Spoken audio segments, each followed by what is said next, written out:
Merci à tous d'être revenus pour entendre parler de tout sauf de Napoléon ou presque, puisqu'on va faire un petit pas de côté par rapport à la thématique générale de ce colloque, en partant de l'idée que le mémorial a effectivement été un livre très important d'un point de vue effectivement littéraire, politique, géopolitique et même civilisationnel.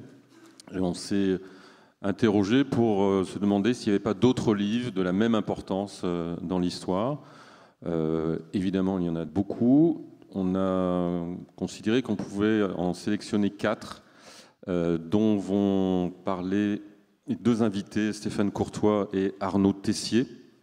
4 livres sur lesquels on va revenir un petit peu précisément, en s'intéressant évidemment aux circonstances de leur rédaction, la date de leur rédaction, aux circonstances de leur publication respective, comment ils ont été reçus et perçus et commentés.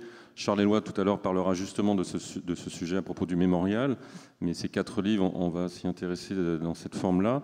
Et puis, quelle a été leur influence et en quoi ils ont marqué, voire changé l'histoire. Alors, ces 4 livres sont les suivants. Nous allons parler du testament politique de Richelieu. Nous allons parler du manifeste du Parti communiste de Marx et Engels. Nous allons parler des mémoires de De Gaulle. Et nous allons parler du petit livre rouge de Mao. Voilà, c'est un programme qui me semble assez alléchant. Je propose qu'on fasse ça de manière ordonnée et chronologique, en commençant tout d'abord avec Arnaud Tessier. Donc Arnaud Tessier, normalien, énarque, inspecteur général d'administration, directeur du conseil scientifique de la Fondation De Gaulle, auteur de très nombreux ouvrages, notamment une édition critique justement du testament politique de Richelieu, d'une biographie de Richelieu, de Charles Péguy. Vous avez travaillé aussi avec Philippe Séguin. Vos derniers livres sont consacrés à l'énigme De Gaulle-Pompidou et De Gaulle 1969. Vous êtes aussi le biographe de Lyautey, de Louis-Philippe. Bref, je vous propose de nous expliquer un petit peu le testament politique de Richelieu. À quelle occasion a-t-il été écrite? Pour quel but? Quel est son contenu? Et comment il a été reçu au moment de sa publication, qui, comme vous le savez, n'est pas tout à fait concomitante à la rédaction?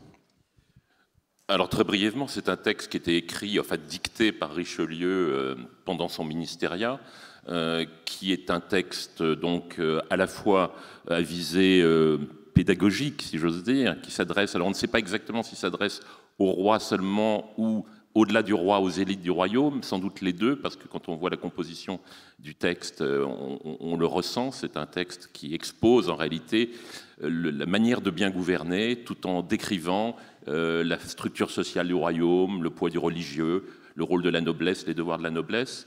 Et c'est un livre dont le contenu est assez puissant, parce qu'aujourd'hui, il nous parle encore, il parle à notre imagination, à notre conception de la politique.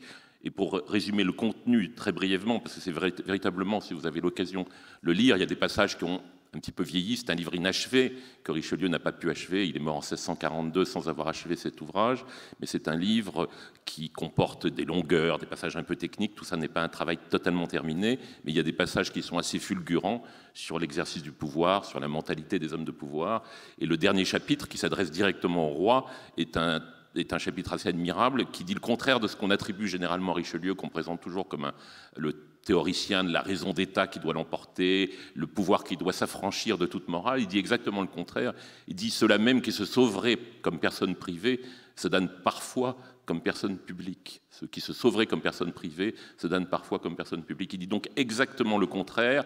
Il dit qu'il y a une morale publique qui est plus exigeante que la morale privée, qu'il ne suffit pas d'être un homme ou une femme bon avec ses voisins, avec sa famille. Il faut être capable de décider, de trancher, de prendre des décisions difficiles, de faire toujours prévaloir l'intérêt public sur l'intérêt privé. Et cela, ça demande une exigence morale supérieure qui fait que la politique est un sacerdoce et non pas une sorte de plaisir ou de jouissance. Ça, c'est le grand message du testament politique et qui, à mon avis, fait sa modernité, enfin, fait son éternité, plus exactement, et qui fait qu'il a fasciné tous les grands hommes d'État, de Frédéric II, certainement en passant par Napoléon, jusqu'à De Gaulle. Quant à la façon dont il a été reçu, c'est un ouvrage qui a été publié après sa mort, en 1688, donc près d'un demi-siècle après sa mort, par les protestants en exil, parce qu'ils voulaient montrer à quel point Richelieu et Louis XIII, contrairement à Louis XIV qui avait révoqué l'édit de Nantes, était un homme tolérant sur le plan religieux. C'est-à-dire que Richelieu avait voulu abattre ce qu'on appelait le parti protestant, la puissance politique et militaire des protestants,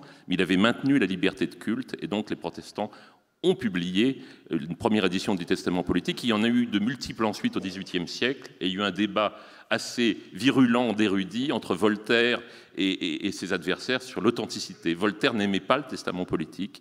Il disait que ça ne pouvait pas être de la main du cardinal, et donc Voltaire a accrédité pendant longtemps l'idée que c'était un faux. On sait aujourd'hui, par un certain nombre de sources absolument irréfragables, que c'était un texte authentique, et qui d'ailleurs porte, comme disait Jacques Bainville, à chaque page la griffe du lion. On peut peut-être s'arrêter un tout petit peu sur le contenu, justement. En quoi il est, vous avez dit de manière un petit peu vague que c'est l'exercice du pouvoir, il fait le récit de l'exercice du pouvoir avec Louis XIII, mais comment il peut encore influencer ou influer sur des hommes politiques contemporains? Parce qu'il montre que même si ce texte était écrit, composé dans une société qui était tout à fait différente de la nôtre, qui est une société d'ordre, même s'il était composé par un homme qui était un prêtre, un évêque, un prêtre, qui avait un esprit profondément religieux, qui était à la fois un politique, un homme de foi et un homme religieux, malgré ces différences considérables, il montre l'éternel humain, que d'ailleurs, qui était souligné par de multiples auteurs, comme Montesquieu. Il montre l'éternel humain, et puis surtout, je crois que ce qui est très vigoureux chez Richelieu, c'est cette idée récurrente. Il parle pratiquement jamais de raison d'État, mais toujours de l'État, mais l'État comme étant ce qui porte l'intérêt public. Et je crois que l'idée qui aujourd'hui est comme très éloquente pour nous, c'est l'idée que les intérêts publics doivent toujours l'emporter sur les intérêts privés, que c'est le cœur de la politique et le cœur de l'action en politique. Et ça, c'est une vérité, après tout, qui ne se vérifie pas nécessairement par les temps que nous vivons. Évidemment, on songe un peu à De Gaulle. Est-ce qu'à votre connaissance, De Gaulle a lu et aimé, apprécié le testament politique de Richelieu?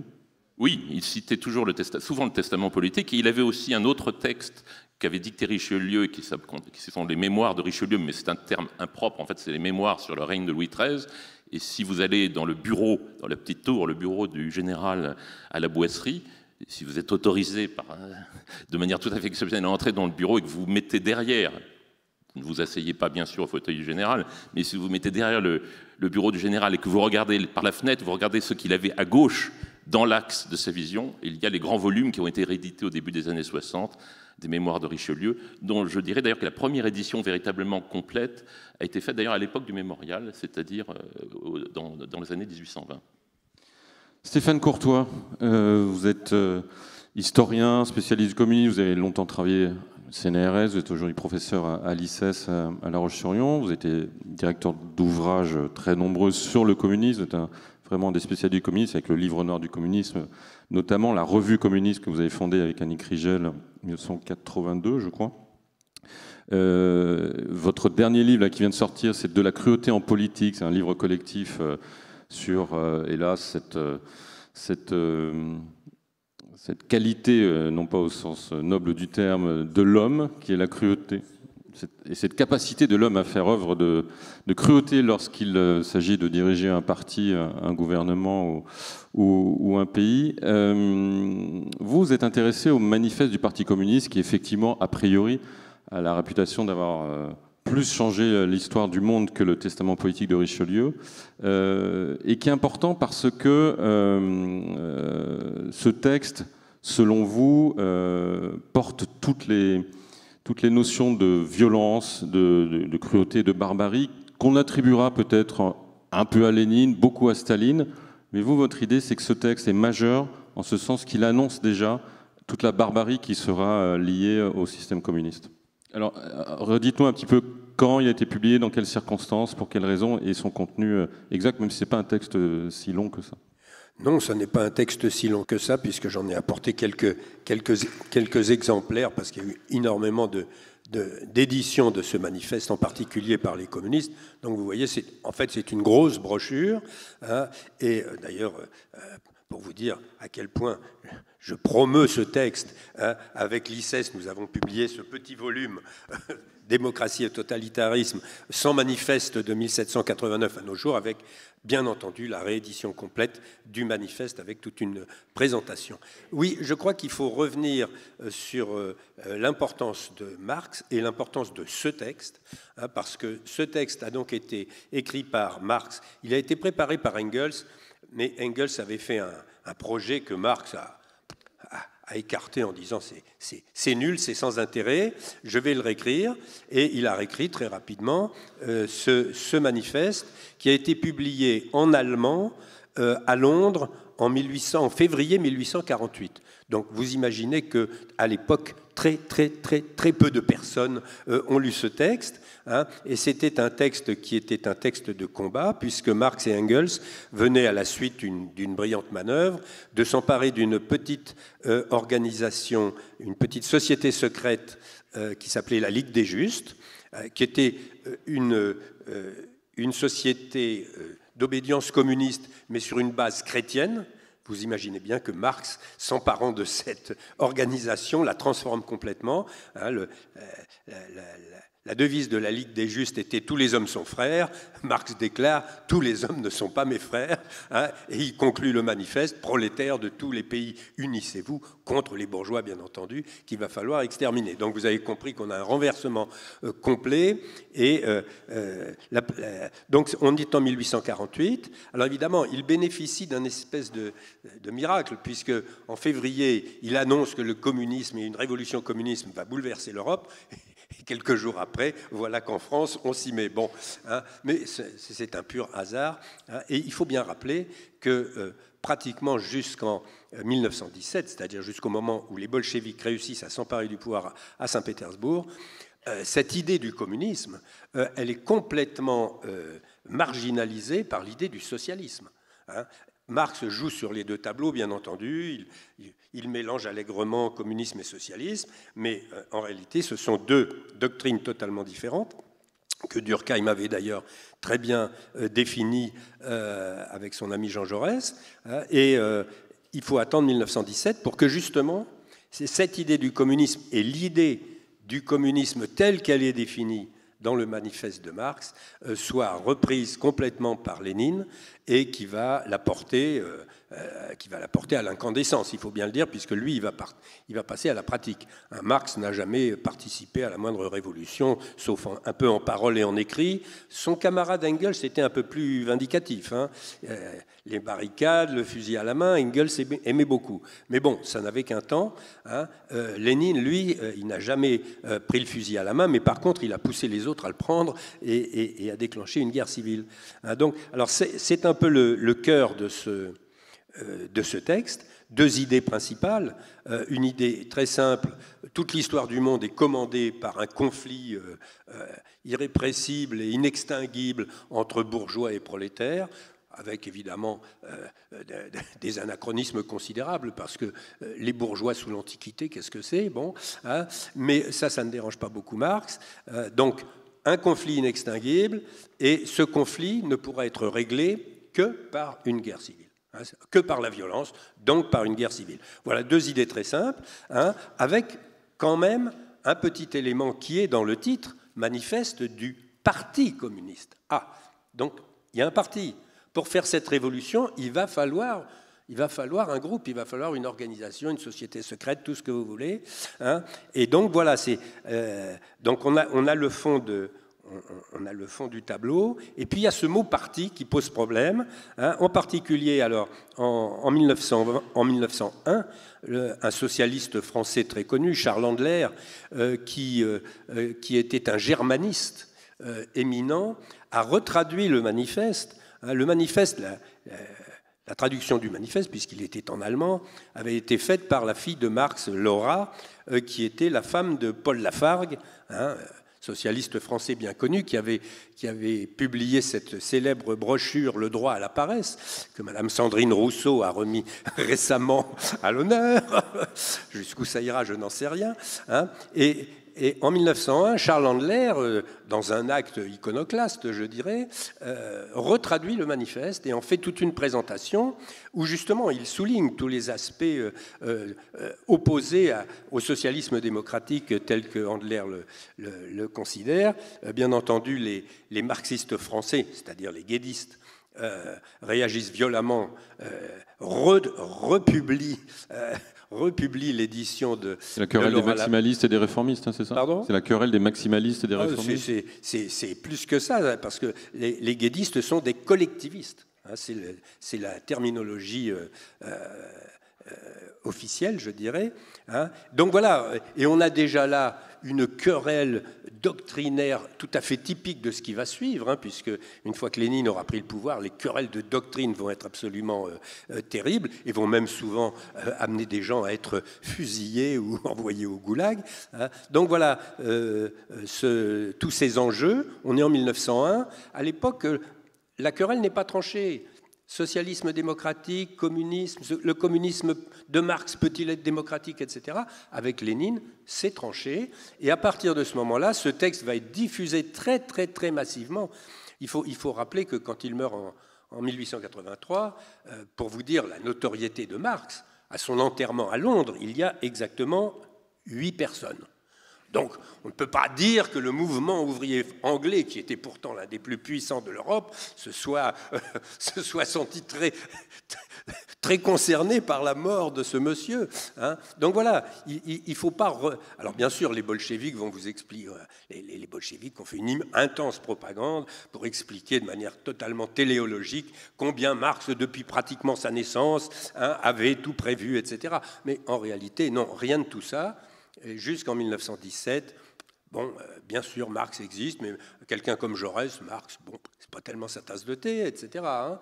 Et on a l'impression que ce texte, c'est un peu le socle commun de tous les communistes, parce qu'à chaque dissidence qu'il peut y avoir, que ce soit les trotskistes, les maoïstes, les sous-ensembles des uns et des autres gauchistes, à chaque fois, c'est le texte de référence dont tout le monde se réclame. Donc on a le sentiment que c'est une sorte de texte fourre-tout qui permet à chaque communiste, quelle que soit sa sensibilité et son orientation réelle, de se réclamer.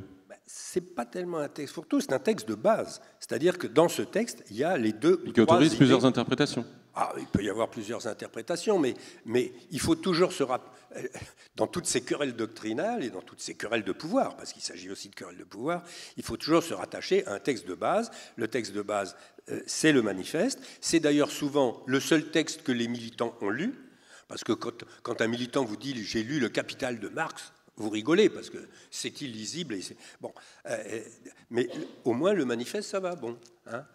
En 3/4 d'heure, vous l'avez lu, bon. Et comme c'est très simple, eh bien, vous l'avez enregistré, et vous avez enregistré les 2 ou 3 idées fondamentales. Premièrement, le conflit éternel entre bourgeois et prolétaires. Deuxièmement, la nécessité d'aller au communisme pour régler ce problème. Et comment aller au communisme? Très simplement, en supprimant la propriété privée. C'est aussi simple que ça. Bon. Et troisièmement, comme il y a des gens qui ne vont pas être d'accord, les bourgeois, eh bien, il va falloir les réduire à merci par la violence, donc la guerre civile. Hein. Donc voilà, ce sont 3 idées fondamentales. Alors, Lénine en a rajouté une 4e. Il s'est appuyé sur le mot parti, hein, manifeste du Parti communiste. Ce qui est intéressant, c'est que dans la brochure de Handler, lui, il a traduit le manifeste communiste. Il a supprimé le mot parti. Curieux. Bon. Ce qui a mis les guédistes en fureur, évidemment, puisque le plus important, c'est le parti. C'est le parti. Et évidemment, Lénine prend, je dirais, beaucoup de longueur d'avance dans sa fameuse brochure Que faire de 1902, où il définit le parti de révolutionnaire. Le parti de révolutionnaire ne peut être qu'un parti de révolutionnaires professionnels qui vont consacrer tout leur temps et toute leur énergie à préparer la révolution, et une révolution qui ne peut passer que par une guerre civile. Une révolution sans guerre civile, ça n'est pas une vraie révolution. Ah ben oui, mais bon, c'est un détail, mais qui a son importance. Hein. Et donc voilà. Et évidemment, une fois que les bolcheviks ont pris le pouvoir, en 1919-1920, ils créent cette fameuse internationale communiste qui va inaugurer des dizaines et des dizaines de partis communistes dans le monde. Et tous ces partis vont être inondés de littérature. Hein. Il y a quand même à Moscou l'Internationale communiste, c'est une PME, si je puis dire, de la subversion mondiale avec environ 500 salariés. 500 salariés qui passent leur temps à traduire dans toutes les langues les textes fondamentaux, etc. Et le manifeste va d'ailleurs être traduit dans au moins une cinquantaine de langues et être diffusé très, très massivement. Alors, à combien d'exemplaires, difficile à dire, mais certainement des millions d'exemplaires. Alors, un peu moins que le petit livre rouge, j'y reviendrai tout à l'heure, mais c'est évidemment des millions d'exemplaires, et tout militant communiste, voire même tout sympathisant, a dans sa bibliothèque le manifeste. C'est le texte de base. Hein. Et alors ensuite, bien entendu, dans les querelles doctrinales, chacun s'appuie sur un demi-mot du manifeste pour dire « non, mais c'est moi qui ai raison, non », etc. Mais la base reste le manifeste. Et allez interviewer Jean-Luc Mélenchon, il vous dira tout ce que sa pensée tire du manifeste, hein, bien entendu.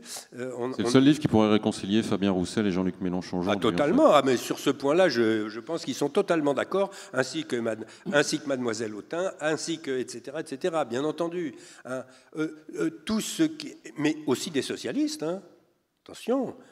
Dans le temps, il y a très longtemps, M. Chevènement avait publié un livre, Les clés du socialisme, où le manifeste était porté au nu. Donc voilà, c'est très impressionnant. Aujourd'hui, c'est lisible? Alors, non, ce qui est très étonnant, j'avais retrouvé ça il n'y a pas très longtemps, en 1981 ou 82, les presses universitaires de France ont publié un énorme dictionnaire critique du marxisme. 60 universitaires français, tous marxistes, une grande partie communiste ou gauchiste, participaient à ce dictionnaire. Je pensais qu'on avait là tout ce qu'il fallait, et c'est très tardivement, il y a seulement 2-3 ans, que je me suis aperçu d'une absence dans ce dictionnaire. En 1871, après l'écrasement de la Commune de Paris, Marx a publié un livre intitulé « La guerre civile en France », la guerre civile, donc vous voyez, ça n'est pas moi qui le dis, c'est lui, et où un texte tout à fait radical, appelant à une révolution mondiale violente, écrasant tous les bourgeois, puisque les bourgeois s'étaient permis de tuer les prolétaires. Donc voilà, la guerre civile était tout à fait au centre de sa pensée à ce moment-là, et c'est très tardivement, vous voyez à quel point on peut être aveuglé par son propre engagement de jeunesse, je m'aperçois que dans ce dictionnaire, il n'y a pas d'entrée guerre civile. Quand même extraordinaire. Hein, quand même extraordinaire. Et alors, il y a eu un moment tout à fait délicieux, si je puis dire, qui était en 1997, quand nous avons publié le livre noir du communisme, hein, où, lors d'un débat télévisé que certains ont peut-être vu avec Bernard Pivot, il y avait Roland Leroy, membre du bureau politique du Parti communiste français, directeur inamovible du journal L'Humanité, et à un moment donné, j'ai été stupéfait d'entendre cette phrase de Leroy, hein, qui reconnaissait qu'il avait enfin compris que le fait de penser qu'il n'y avait pas d'autre voie révolutionnaire que la guerre civile induisait la terreur. Là, ce jour, et il était, je dois dire qu'il était, voilà, il était en face de moi exactement comme ça, et j'ai eu vraiment l'impression que ce jour-là, il avait compris quelque chose. Non, mais je ne jette pas la pierre. Ayant été un militant maoïste jour et nuit pendant plusieurs années après 68, moi aussi, j'ai été dans cette situation. J'en suis sorti plus vite que lui, disons. Arnaud Tessier, on va passer du collectif communiste à l'individuel, au général de Gaulle et ses mémoires qu'il écrit lors de sa traversée du désert. En quoi ce livre est important et dans son œuvre et pour la France d'une certaine manière? Oui, on peut d'ailleurs dire qu'il y a une séquence, puisqu'il y a les mémoires de guerre et puis les mémoires d'espoir. Ils sont inachevés. Elles seront inachevées, puisque la mort lui interdira de les terminer. Mais c'est un fil continu, en quelque sorte. Et d'ailleurs, la reconnaissance littéraire lui est venue le jour où il était publié dans la Pléiade. Donc ces mémoires sont aujourd'hui dans la Pléiade, les mémoires de guerre, les mémoires d'espoir. Alors les mémoires de guerre, c'est publié entre 54 et 59. Il a mis la dernière main au volume. Il a commencé à les écrire dès qu'il a quitté le pouvoir début 46, et il a mis la main aux dernières pages lorsqu'il était déjà revenu au pouvoir au début de la Ve République. Donc c'est un livre, effectivement, pour les mémoires de guerre qui couvre à la fois la période du RPF, enfin qu'il écrit pendant la période du RPF et de la traversée du désert, mais qui paraît au moment où, en 54, le RPF est entré en léthargie. Alors c'est un ouvrage, et les mémoires d'espoir, c'est assez intéressant de faire le lien avec eux, avec les mémoires de guerre, parce que les mémoires d'espoir, il reprend son récit en quelque sorte, mais en gommant tout à fait la période de la IVe République. Il reprend un petit peu l'histoire, là où ça redevient intéressant, et là où en réalité il recommence à agir. Je crois que c'est important de signaler à travers cette conception des mémoires, c'est la conception du temps de Gaulle. Pour nous c'est de l'histoire, et de l'histoire très épaisse, très riche, très lourde, à la fois les mémoires de guerre et puis la Ve République. Pour De Gaulle, c'est une seule et même séquence qui commence en 1940 et qui s'achève avec sa mort. 30 ans, une trentaine d'années qui sont d'une densité exceptionnelle. Mais pour lui, il laisse son travail sur le métier en janvier 46, il le reprend en 58 comme si de rien n'était après toutes ces années perdues. Donc je crois que c'est très important de comprendre que c'est un fil tendu, la vie de De Gaulle. Alors l'objectif des mémoires de guerre, qui seront un énorme succès éditorial, qui seront critiqués par certains intellectuels sur le plan littéraire, appréciés par d'autres. C'est Marcel Arlan, l'écrivain Marcel Arlan, qui était le premier à en souligner la qualité littéraire. Je pense que pour comprendre l'intention, je vais citer une phrase qui m'a toujours frappé, qui était... C'est un ouvrage, une réédition du Fil de l'épée qui date de 1932. L'ouvrage est réédité en 1946 dans une édition de luxe. Et j'ai un exemplaire dédicacé, je ne sais pas à qui, j'ai une idée sur le sujet, mais c'est quelqu'un certainement de proche de De Gaulle. Et voilà cette sorte de formule que De Gaulle a mise à la main sur cet exemplaire. Qui sait ce qu'auront pu valoir les pages que voici? En tout cas, c'est pour servir, avec une majuscule à servir, qu'elles ont été écrites. Je crois que c'est la clé pour comprendre l'écriture chez De Gaulle, c'est destiné à servir, mais servir dans le sens le plus noble. Et on retrouve l'esprit de Richelieu. C'est pour servir à la fois l'intérêt public et servir à former ceux qui viendront après. Et il y a une autre formule qu'on trouve chez De Gaulle, il dit que finalement, c'est dans les mémoires d'espoir, il n'aura jamais passé sa vie qu'à enseigner. Alors les mémoires de guerre, ça a été critiqué, ça a été énormément remanié, c'est un travail d'écriture absolument extraordinaire, il rature, il réécrit plusieurs fois, il était extrêmement soucieux de la forme, c'était un admirateur de Barrès, il aimait les phrases extrêmement bien ciselées, mais je crois que l'intention, il faut comprendre, c'était critiqué parce qu'on a dit qu'il avait... présenter les événements évidemment d'une certaine manière, qu'il avait voulu peut-être reconstruire un petit peu l'épopée de ce qu'avait été la guerre à sa manière. En réalité, non, parce que ce qui est frappant quand on lit De Gaulle du début jusqu'à la fin, depuis son premier livre publié, qui est La discorde chez l'ennemi, et qui paraît en 1924, jusqu'au tome inachevé des Mémoires d'espoir, qui paraît après sa mort en 70, il dit presque toujours la même chose. C'est une sorte de fil continu, sa pensée, et pourquoi les mémoires de guerre? C'est pour montrer, d'abord il dit dans les mémoires de guerre, il présente les événements, il dit des choses, il fait des portraits de personnages et puis il dit un certain nombre de choses de fond assez riches. En fait, il n'est fait que dire des choses qu'il a dites pendant la guerre. On retrouve dans les mémoires de guerre des échos, des lettres qu'il écrit à ses proches, des discours qu'il fait au cours de ses pérégrinations pendant la guerre. On retrouve toujours la même matière. Et les mémoires de guerre, on voit que le but profond de ce livre, c'est de montrer pourquoi la France a terminé la guerre dans le camp des vainqueurs, malgré la défaite qui avait ouvert la guerre de 1940. Pourquoi la France a terminé la guerre dans le camp des vainqueurs et pourquoi il faut, en quelque sorte, qu'elle achève sa reconstruction morale avant d'engager sa reconstruction politique. Et ça, c'est, je pense, le grand message. C'est une sorte de cathédrale qui n'est pas une auto-glorification, mais qui est une sorte de démonstration du fait que la France n'a jamais cessé de combattre et que, moralement, elle est restée intacte malgré la corruption ou la dégradation que pouvait produire l'occupation, la collaboration, etc., etc. Et je crois que c'est très important parce que c'est quelque chose qu'on remet souvent en cause à travers toutes sortes de devoirs de mémoire, de repentance. On remet en cause cette réalité qui, pour De Gaulle, n'était pas une reconstruction du réel, qui était la réalité, c'est-à-dire la présence à la capitulation allemande et la contribution effective de la France combattante à la victoire définitive sur les forces de l'Axe. Donc je crois que ça, c'est très important de le comprendre, et c'est cette dimension pédagogique.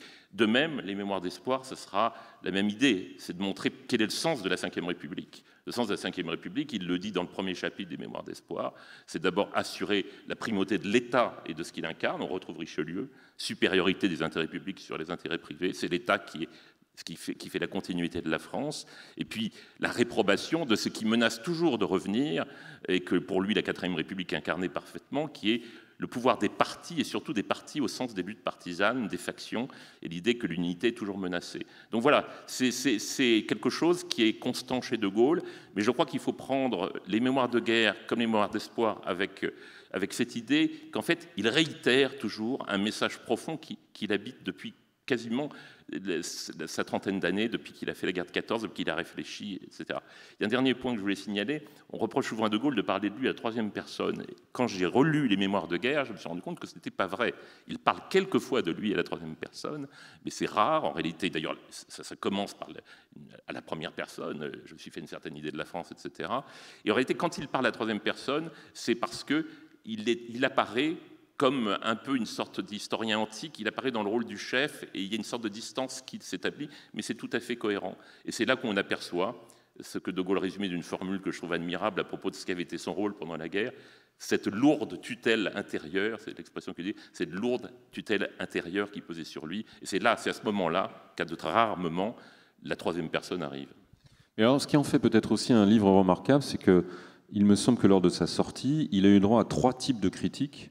Une critique littéraire, vous l'avez dit, sur son écriture, sur son style. Une critique politique, parce qu'évidemment, en parlant de lui, il parle aussi de sa manière de gouverner la résistance, puis la France pendant quelques mois. Et puis une critique historique, parce que ce qu'on oublie souvent, c'est que dans ses mémoires, il apporte une documentation inédite. Il a eu accès évidemment à une documentation qu'il a gardée pour lui, enfin, et que certains l'ont aidé à décrypter, et qu'il insère dans ses mémoires, et qui sont des vrais documents pour les chercheurs qui n'apparaissent nulle part ailleurs. Oui, il y a un énorme travail documentaire, aussi bien pour les mémoires de guerre que pour les mémoires d'espoir. Il se fait apporter des documents, il y tient beaucoup.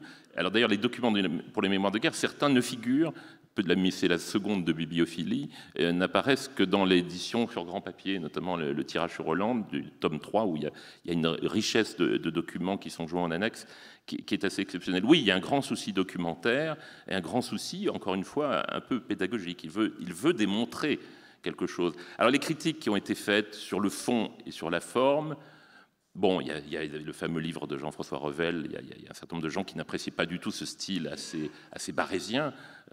C'est surtout la fin des mémoires de guerre qui est très barésienne, quand il décrit le paysage, quand il est à Colombey, etc. Mais sur le fond et sur la forme, il ne faut pas oublier, encore une fois, que le premier tome des mémoires de guerre sort alors que l'aventure de RPF vient de battre son plein. Et donc De Gaulle est considéré encore par beaucoup comme un factieux, ou en tout cas comme un ennemi potentiel de la démocratie. Ça ressurgira au début de la Ve République, mais quand même le succès éditorial sera énorme, et les traductions extrêmement nombreuses. Je crois que c'est intéressant de voir aussi, et je n'ai pas mentionné tout à l'heure, quelque chose qui d'ailleurs par association d'idées me revient, c'est que le Testament de Richelieu aussi a été traduit. Il était traduit en anglais, il était traduit en espagnol, y compris dans des puissances qui étaient des ennemis de la France. Donc il y a ce côté aussi un peu universel quand même du message, et fascinant du personnage, quelque chose qu'il partage sans doute avec Napoléon. Alors à propos d'universel, Stéphane Courtois, le petit livre rouge de Mao que vous avez non pas écrit mais fait diffuser dans votre librairie dans les fin des années 60, petit livre rouge qui, je pense, s'est vendu presque autant que la Bible. Oui, alors les chiffres divergent. Bien entendu, les spécialistes de la Chine maoïste estiment qu'il s'en est vendu à peu près 3 milliards d'exemplaires. Les communistes chinois, toujours dans l'hyperbole propagandiste, considèrent que eux c'était 5 milliards et donc au-dessus de la Bible, parce que c'était comme ça l'objectif. Il faut montrer que le président Mao était universellement au-dessus de tout. Alors alors je vous ai apporté d'ailleurs, voilà, le petit livre rouge, c'est pas grand-chose. C'est même une édition. C'est pas la première édition, ça. Non, ça n'est pas la première édition, parce que c'est une édition chinoise, en chinois, parce que dans ma librairie, l'ambassade de Chine me faisait déverser des sacs énormes de petits livres rouges, ce qui était formidable, puisque ça se vendait comme des petits pains et que je ne recevais jamais de facture. Donc c'était évidemment tout bénéfice, mais je recevais même des exemplaires en chinois. Je ne sais pas si l'ambassade pensait que les maoïstes allaient bientôt s'emparer du pouvoir ici. Passons. Donc voilà, c'est un recueil de pensées du président Mao qui est compacté en 1964 pour les soldats de l'armée populaire de libération, l'armée rouge chinoise, qui sont pour l'essentiel des paysans. Et il faut donc quelque chose de très simple, sous forme de maximes, je ne dirais pas de sourates, mais de maximes, d'une ligne, 2 lignes, 3 lignes. Ils sont tirés de discours de Mao. Ils sont tirés de discours de Mao, ou de choses que...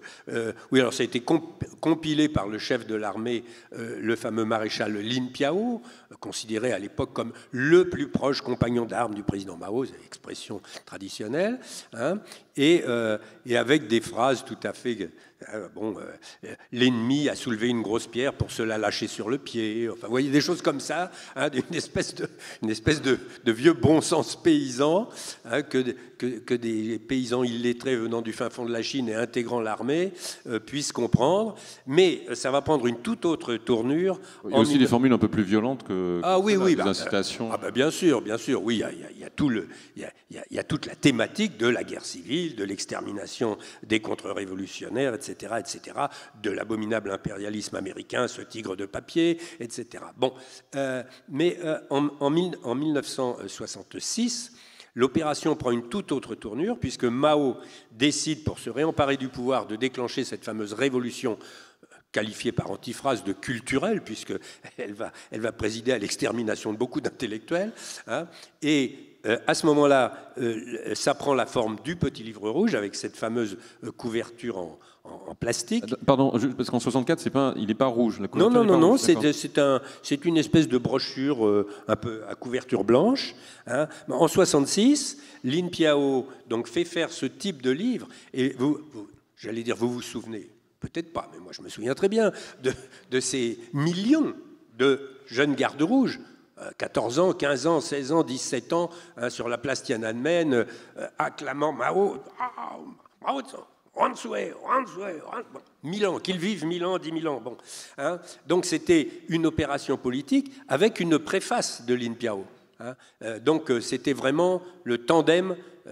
Lin Piao servait vraiment d'agent direct de Mao pour cette révolution culturelle qui visait tout simplement à se réemparer du pouvoir au sein du Parti communiste, avec quand même à la clé la mort du président de la République, Liu Shaoqi, l'envoi en usine du premier secrétaire du parti, Deng Xiaoping, etc. Ça a été vraiment une purge formidable, avec à la clé des millions de morts, puisque ça a déclenché une guerre civile au sein même de la Chine. Donc voilà, dans la foulée, et ça a provoqué en Occident, chez toute une partie de la jeunesse autour de 68, une réviviscence révolutionnaire incroyable, avec cette idée loufoque, mais qui venait, excellente opération de propagande de Mao, référence à la Commune de Paris, évidemment. 1966, révolution culturelle, 1970-71, centenaire de la Commune de Paris. Bon, allez, c'est parti. Et d'ailleurs, ma librairie s'appelait La Commune. Et on y vendait le Petit Livre Rouge tous les jours. Rue Geoffroy-Saint-Hilaire, c'est ça ? Rue Geoffroy-Saint-Hilaire, derrière Sancier. Donc voilà. Et à partir de ce moment-là, Mao et les maoïstes ont décidé de faire une campagne mondiale. Et donc on a assisté à une diffusion absolument incroyable de ce Petit Livre Rouge. Dans environ, on estime qu'il y a eu à peu près 500 éditions du Petit Livre Rouge, dans une cinquantaine de langues et dans 150 pays. Donc c'est tout à fait ahurissant. Une opération de propagande mondiale jamais vue. Et puis qui s'est terminé d'une manière tout à fait extraordinaire, parce que autant ça avait été un pic d'édition magnifique, autant ça s'est terminé par un pilon formidable, puisqu'en 1900, Mao meurt en 1976, en 1979, Deng Xiaoping, qui est revenu au pouvoir, dit « bon, maintenant, ça suffit ». Donc, le Petit Livre Rouge au pilon, terminé. Alors, on en avait déjà pilonné avant, puisque... Oui, quand Lin Piao était écarté. Voilà, en 1971... Le fameux maréchal Lin Piao, qu'est-ce qui s'est passé exactement? Je n'y étais pas, mais en tout cas, il est mort dans un accident d'avion en s'enfuyant de Chine pour aller en URSS chez l'ennemi numéro 1.